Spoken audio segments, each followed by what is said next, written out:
Good morning dear students. हम फिर से अपना स्टार्ट कर रहे हैं नाइट ऑफ द स्कॉर्पियन में आगे का स्टेंजा।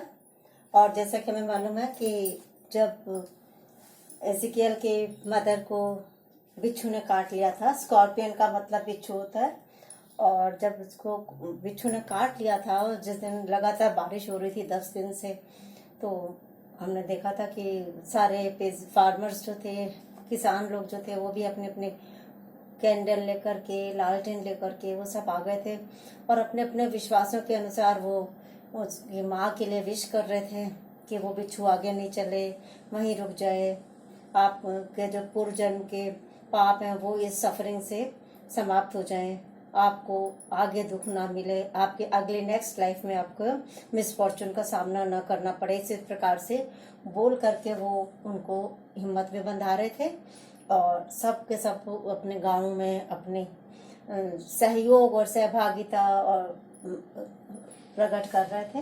तो उसी में कंटिन्यू करते हैं कि वो क्या क्या विश कर रहे थे उसकी मदर के लिए कि may the sum of all evil balanced in this unreal world against the sum of good become diminished by your pain। Main चीज क्या है? by your pain। ये जो उनका पेन है, इस पेन से, पेन मतलब दर्द, इस दर्द से और जो पीड़ा झेल रही हूँ उससे भगवान करे, मैं अपन विश के लिए करते हैं कि हमारे भगवान ऐसा करे कि the sum of all evil, sum मतलब कुल योग, टोटल ऑफ ऑल इविल, जितने भी बुरी चीजों का योग है उसको बैलेंस बन जाए, वो समाप्त हो जाए। इन दिस अनरियल वर्ल्ड, इस असार संसार में, अवास्तविक संसार में, against the sum of good, जितना भी गुड का, अच्छाइयों का योग है उसके सामने बुराइयों का सारा योग समाप्त हो जाए। एंड बिकम डिमिनिश्ड, और समाप्त हो जाए, डिमिनिश मतलब समाप्त हो जाए, खत्म हो जाए, बाई योर पेन, ये तुम्हारी इस पीड़ा के माध्यम के कारण। तो इस प्रकार से गांव वालों ने अपनी ये विश व्यक्त करी है कि अब तुम्हारे सारे बुरे कर्मों का फल समाप्त हो जाए और अच्छाइयाँ अच्छाइयाँ रह जाए, अच्छाइयाँ उसको, बुराइयों को का जो फल है उसको समाप्त कर दें।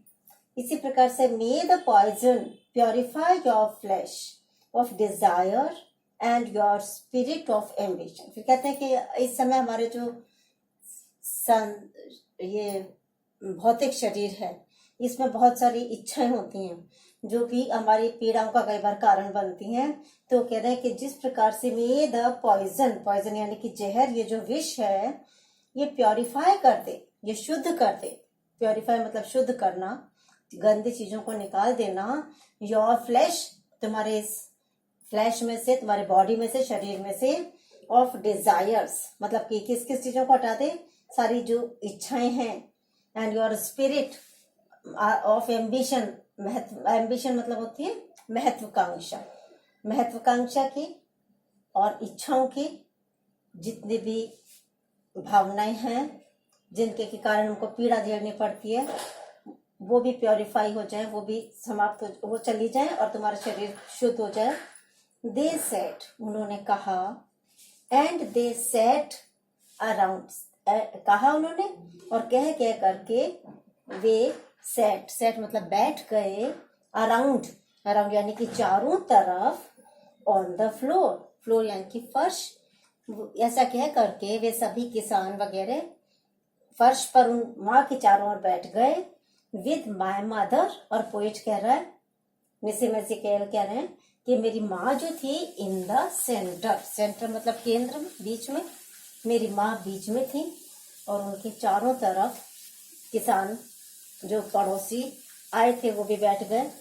The peace of understanding on each face, और वो सब के चेहरे पर, पीस यानी कि शांति, अंडरस्टैंडिंग यानी कि समझ, ऑन ईच मतलब प्रत्येक, और फेस यानी कि चेहरा, प्रत्येक चेहरे पर समझ की एक शांति थी।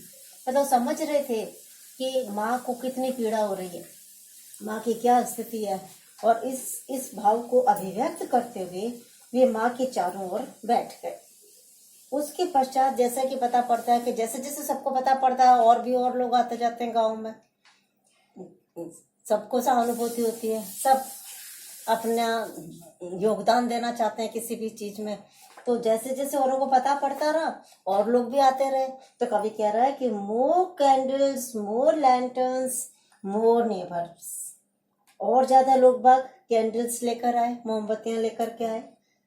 मोर लैंटर्न्स, और ज्यादा लालटेन लेके आए। एंड मोर नेबर्स, और ज्यादा पड़ोसी। नेबर्स मतलब होता है पड़ोसी।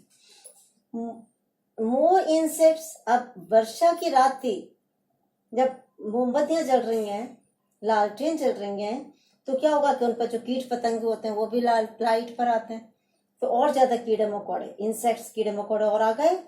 एंड द एंडलेस रेन, और इसी प्रकार से रेन भी थमने का नाम नहीं ले रही थी। रेन यानी कि वर्षा जो थी वो एंडलेस थी।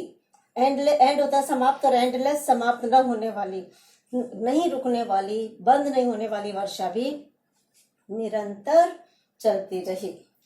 माय मदर, और उसकी माँ जो थी, ये तो सब गांव वालों का, किसानों का, सबका बताया। मदर जो थी बेचारी ट्विस्टेड, वो दोहरी होती जा रही थी, थ्रू एंड थ्रू ग्रोनिंग, और थ्रू एंड थ्रू, और ज्यादा से ज्यादा वो दोहरी होती जा रही थी। ग्रोनिंग, ग्रोनिंग का मतलब होता है कराहना, दर्द में छटपटा रही थी, दर्द से कराह रही थी। ऑन अ मैट, नीचे एक जो चटाई बिछाई हुई थी उस पर, मैट पर वो बैठी हुई थी और दोहरी होती जा रही थी दर्द से, और सारे के सारे ये लोग बाग जो थे वो उनके चारों तरफ बैठे हुए थे। ये तो माँ की पीड़ा है। अब यहाँ से कवि अपने फादर के बारे में बता रहा है, और हमको उसके पिता के बारे में पता पड़ता है कि वो, जैसे कि हमें मालूम है कि वो बॉटनी के प्रोफेसर थे, वो एक साइंस पढ़े हुए व्यक्ति थे। तो वो इस प्रकार के अंधविश्वासों में और अफवाहों में, इन चीजों में, हर चीज, किसी चीज में विश्वास नहीं करते थे, ज्ञानी व्यक्ति थे। तो वो कह रहे हैं my father sceptic rationalist. Sceptic वह व्यक्ति होता है जो हर चीज को आसानी से मानता नहीं, संशयालु प्रवृत्ति का होता है, हर चीज को संदेह की दृष्टि से देखता है, और जब उसके पीछे के बैकग्राउंड, उसके कारण, उसके परिणाम, सब चीजों को भली भांति परख लेता है, तभी किसी चीज पर विश्वास करता है। और रैशनलिस्ट होता है तर्कपूर्ण व्यक्ति, जो तार्किक चीजों पर, हर चीज को तर्क की कसौटी पर कसने के पश्चात ही उसको स्वीकार करता है। आंख बंद करके केवल लकीर के फकीर नहीं बनते, केवल अंधविश्वासों को नहीं मानते। तो कह रहे मेरे पिता जो थे हर चीज पे इतना डाउट करते थे, स्केप्टिक मतलब डाउटफुल, हर चीज पर इतना संदेह करते थे, हर चीज को तर्कपूर्ण दृष्टि से देखा करते थे। वो भी trying every curse and blessing, वो भी हर चीज को, जो भी किसी ने कोई श्राप की बात बताई, जो भी किसी ने कोई ब्लेसिंग्स की बात बताई, आशीर्वाद की बताई कि वहां से आशीष मिल सकता है, या इस अभिशाप के कारण होता है, या इस श्राप के कारण होता है, जो भी किसी ने बताया वो सब वो करने लग गए, तैयार हो गए, क्योंकि उनकी पत्नी इस समय पीड़ा से कराह रही थी, दर्द से कराह रही थी, और बिच्छू काट चुका था। वो जहर जो था वो सारे बॉडी में फैल भी सकता था, उसको किसी न किसी प्रकार से, ये किन प्रकार उसको रोकने के लिए उसके तर्कपूर्ण पिता भी, उसके जो संदेह की दृष्टि से देखने वाले पिता भी आज हर चीज को मानने के लिए उस समय तैयार हो गए थे। और यहाँ पे कर्स एंड ब्लेसिंग, ये टू अपोजिट वर्ड्स हैं, एक तो श्राप और एक आशीर्वाद। नहीं, दोनों अपोजिट वर्ड्स जो हैं